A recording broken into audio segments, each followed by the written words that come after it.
Tisícky mladých chlapcov, Rusov, Ukrajincov, Rumunov, Slovákov či vojakov ďalších národností položili svoje životy v boji proti nepriateľovi. Životy, ktoré mali rovnakú cenu ako život ktoréhokoľvek z nás. Cenu, ktorá sa nedá nejakým spôsobom vyčísliť.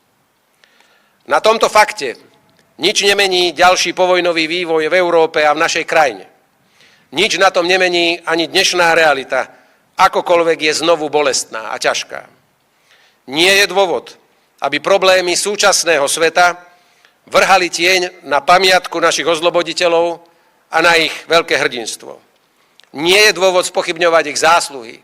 Oslobodila nás Červená armáda, Rumunská armáda a Československý armádny zbor. A navždy to tak zostane napísané v našich dejinách.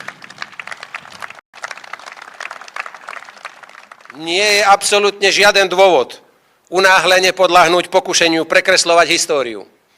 Práve naopak, uchovávajme si túto históriu v pamäti, pretože je mementom.